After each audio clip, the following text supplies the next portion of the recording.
అందరికీ నమస్కారం. Welcome to Leo news. Andhra Pradesh HRD minister, అదేవిధంగా ఐటీ టెలికమ్యూనికేషన్ మినిస్టర్ అయినటువంటి నారా లోకేష్ గారు ఇటీవల ఢిల్లీ వేదికగా జరిగినటువంటి ఇండియా టుడే కాంక్లేవ్లో కొంతమేర సంభాషణలు జరగడం జరిగింది. అయితే అక్కడ ఏం మాట్లాడారు, ఆ ఇండియా టుడే కాంక్లేవ్ ద్వారా ఆయనలోని లీడర్షిప్ క్వాలిటీస్ ప్రజలు ఏం తెలుసుకోగలిగారు, ఇవన్నీ కూడా తెలుసుకుందాం. మనతో ఉన్నారు డాక్టర్ గడ్డిపాటి శ్యాంప్రసాద్ గారు.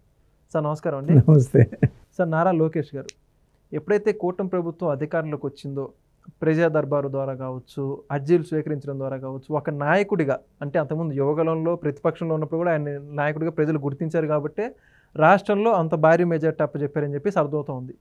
ఆయన అధికారం చేపట్టిన తొలి రోజు నుంచి కూడా ఒక నాయకుడిగా, ఒక ప్రభుత్వ మంత్రిగా కూడా 100% చేస్తామని చెప్పేసి కొంతమందిలో ఉన్నటువంటి భావన. అయితే వీటన్నిటికీ భిన్నంగా ఒక ఉన్నత విద్యావంతుడిగా ఆయన ఇంగ్లీష్ మాట్లాడేతనం కావచ్చు, పర్టికులర్గా అప్పటికప్పుడు సందర్భానుసారంగా మాట్లాడడం కూడా ఆయనని బాగా మలుచుకొని చెప్పి వాదనలు వస్తున్నాయి. అందులో ప్రధానంగా చెప్పుకోవాల్సింది ఏంటంటే, ఇటీవల ఏదైతే ఇండియా టుడే కాంక్లేవ్లో ఆయన మాట్లాడినటువంటి మాటల ద్వారా అసలు బలంగా ఆంధ్రప్రదేశ్ జాతికి ఇచ్చినటువంటి ఉద్దేశం కావచ్చు, ఆంధ్రప్రదేశ్ రాష్ట్రంలో ప్రవేశపెడుతున్న పథకాల గురించి వివరించడం, మొత్తంగా వాటన్నిటి గురించి మీరే ఉంటారు. ఇవాళ భారతదేశంలో యువకులు కరువైపోయారు. యువ నాయకులు చాలా తక్కువ ఉన్నారు. ఫింగర్ టిప్స్తో చెప్పచ్చు అనమాట నాయకులు. సౌత్ ఇండియాలో అయితే తమిళనాడులో ఒకళ్ళు ఇద్దరు వస్తున్నారు, అలాగే ఆంధ్రప్రదేశ్లో, అలాగే ఇప్పుడు తెలంగాణలో కేటీఆర్ యువ నాయకుడు అని చెప్పుకుంటున్నారు. కానీ ఈ కేటీఆర్ ఈజ్ మోర్ ఎల్డర్ దాన్ లోకేష్. లోకేష్ ఏజ్కి ఈజ్ ఓన్లీ అరౌండ్ 40-41 ఏజ్. ఆ ఏజ్కి ఇవాళ భారతదేశంలో అంత అవగాహన, అంత కష్టపడి 3000 కిలోమీటర్లు పాదయాత్ర చేయటం, 200 రోజులు పైన చేయటం, ఎన్నో గడ్డు సమస్యలను ఎదుర్కోవటం, వాళ్ళ స్వయాన తండ్రి ముఖ్యమంత్రిని జైల్లో పెట్టినప్పుడు ఆయన ఫేస్ చేసిన సిచ్యువేషన్స్ అన్నింటిలో ఆయనకి మెచ్యూరిటీ లెవెల్స్ బాగా పెరిగిపోయినాయి. పాదయాత్రలో కూడా ఆయన అంత అవగాహన చేసుకున్నాడు, డైరెక్ట్గా పబ్లిక్తో టచ్. ఏ సమస్యలు ఉన్నాయి ఆంధ్రప్రదేశ్లో అవన్నీ ఆయన ప్రత్యక్షంగా చూశాడనమాట. డిఫరెంట్ పీపుల్తో ఇంటరాక్ట్ అయ్యాడు, మహిళలతో ఇంటరాక్ట్ అయ్యాడు, యువతతో ఇంటరాక్ట్ అయ్యాడు, యూనివర్సిటీ లెక్చరర్స్తో ఇంటరాక్ట్ అయ్యాడు, రకరకాల అన్ని వర్గాల పీపుల్తోనూ ఇంటరాక్ట్ అవుతా కొన్ని వందల సభలు జరుపుకుంటూ వచ్చారనమాట, కుప్పం నుంచి వైజాగ్ వరకు. ఈ మధ్యలో బ్రేక్ అయింది అది పాదయాత్ర, ఎందుకు చంద్రబాబు నాయుడు గారిని అరెస్ట్ చేసిన తర్వాత. అది చాలా సీరియస్ సిచ్యువేషన్ని సొంతంగా ముఖ్యమంత్రే కాక ఆయన ముఖ్యమంత్రికి స్వయాన కొడుకు అవటం వల్ల, ఒక్కడే కొడుకు అవటం వల్ల, ఆల్రెడీ ఆయన పాలిటిక్స్లో ఉండటం వల్ల ఆ గడ్డు సమస్యను ఫేస్ చేసే టైంలో అతనికి నాయకత్వ లక్షణాలు పెంపొందించుకున్నాడు అనమాట. ఆయన ఒక రాజకీయ కుటుంబం నుంచి వచ్చాడు. ఒక ముఖ్యమంత్రికి మనవడు, ఒక ముఖ్యమంత్రికి స్వయాన కొడుకు, ఒక సెలబ్రిటీకి అల్లుడు మేనల్లుడు. ఆల్రెడీ వాళ్ళ పెద్దమ్మ ఎంపీ ఒకసారి సెంట్రల్ మినిస్టర్ చేసింది, వాళ్ళ ఇంకో మావయ్య మినిస్టర్ చేశాడు, రాజ్యసభ మెంబర్ చేశాడు. అంత పొలిటికల్ ఫ్యామిలీ, ఆ పొలిటికల్ ఫ్యామిలీలో అందరి యొక్క క్యారెక్టర్స్ని అతను వాళ్ళ దగ్గర నుంచి నేర్చుకోవడమే కాక ఈ పాదయాత్రలో కానీ గత 2014 నుంచి 2019 టైంలో ఎమ్మెల్సీగా అయ్యి అసెంబ్లీని ఫేస్ చేశాడు. అంటే కౌన్సిల్ని ఫేస్ చేసి కౌన్సిల్లో అతను మాట్లాడిన విధానం కానీ, ప్రస్తుత కౌన్సిల్లో మాట్లాడుతున్న విధానం కానీ అద్భుతం. ఎందుకంటే ప్రతి సబ్జెక్టు మీద ఒక అవగాహన ఉంది, అందుకనే ఇప్పుడు ఐటీ అండ్ ఎలక్ట్రానిక్స్ మినిస్టర్ చేసినప్పుడు ఇప్పుడు డిఫరెంట్ ఇండస్ట్రీస్ని తీసుకురాగలుగుతున్నాడు. గవర్నమెంట్ ఫామ్ అయిన 2 నెలల్లోనే యుఎస్ వెళ్ళి ఒక వారం రోజులు గడిపి వివిధ పారిశ్రామికవేత్తలతో డిస్కస్ చేసి ఇక్కడికి గూగుల్ డేటా సెంటర్ వచ్చేటట్టు చేశాడు. అలాగే టాటాలతో డైరెక్ట్గా కన్సల్ట్ అయ్యి, Ratan Tata about to die ఆ టైంలో టాటా వాళ్ళతో కన్సల్ట్ అయ్యి టాటా ఇండస్ట్రీస్ అని ఇక్కడ తీసుకొచ్చాడు. టాటా పవర్ కానీ, టాటా టీసీఎస్ కానీ, హోటల్స్ కానీ, అటు ఆర్సెల్ఆర్ మెటల్, అది కూడా ఆయన యొక్క గొప్పతనమే. ఆయన జస్ట్ ఫేస్ టు ఫేస్ కలవపోయిన వాళ్ళని ఆన్లైన్లో మాట్లాడి ఆ ప్రాజెక్ట్ తీసుకురాగలిగాడు. అతని ఏజ్కి ఆ మెచ్యూరిటీ లెవెల్స్ చాలా ఎక్కువ, నాయకత్వ లక్షణాలు తనంతట తాను పెంచుకున్నాడు అనమాట.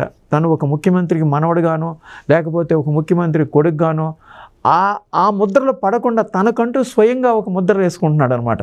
తను నాయకత్వం నేర్చుకున్నాడు.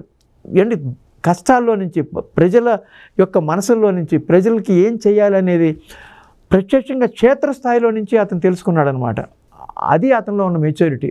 మొన్న ఢిల్లీలో ఇది ఇండియా టుడే కాన్క్లేవ్లో ఆయన పేరేంటి, ఎవరితో,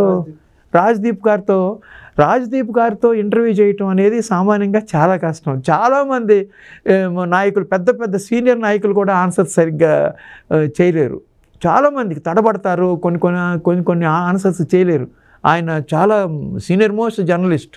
ఆయనే మెచ్చుకున్నాడు, is a special young leader అని మెచ్చుకున్నాడు అనమాట.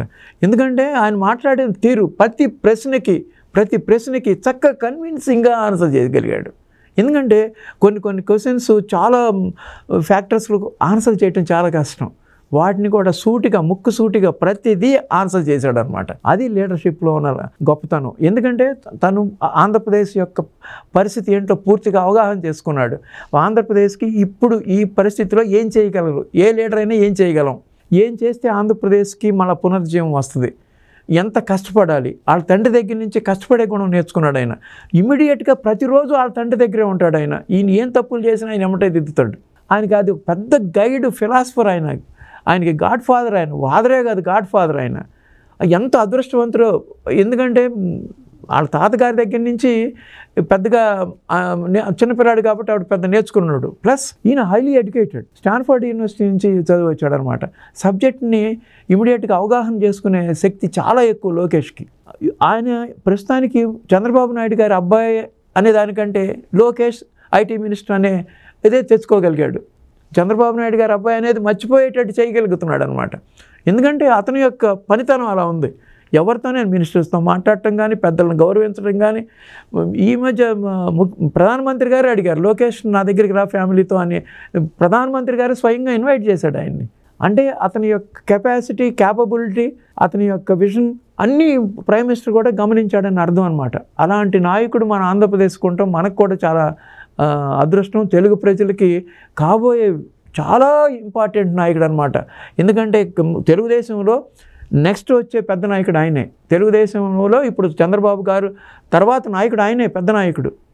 అందరూ లోకేష్ గారిని గౌరవిస్తున్నారు. ఏ మీటింగ్ జరిగినా సరే, ఆ మీటింగ్లో కూటమి మీటింగ్ జరిగితే ఆ మీటింగ్లో ఫస్ట్ సంబోధించేటప్పుడు చంద్రబాబు నాయుడు గారు, పవన్ కళ్యాణ్ గారు, లోకేష్ గారు అంటున్నారు అనమాట. ముగ్గురు పేర్లు సంబోధిస్తున్నారు అందరూ, ఎవరైనా సరే వచ్చినప్పుడు వేదిక మీద. అంటే అతనికి ఎంత ఇంపార్టెన్స్ ఉందో, అతని యొక్క కెపాసిటీ మీద ప్రజలకు ఎంత నమ్మకం ఉందో, నాయకులకు ఎంత నమ్మకం ఉందో, ఎమ్మెల్యేలకు కానీ మినిస్టర్స్కి కానీ మనం అర్థం చేసుకోవాలి. ఆయన యొక్క కెపాసిటీ మొన్న ఇండియా టుడే కాన్క్లేవ్లోనే అర్థమైపోయింది. ప్రజలందరూ దేశవ్యాప్తంగా చూశారు.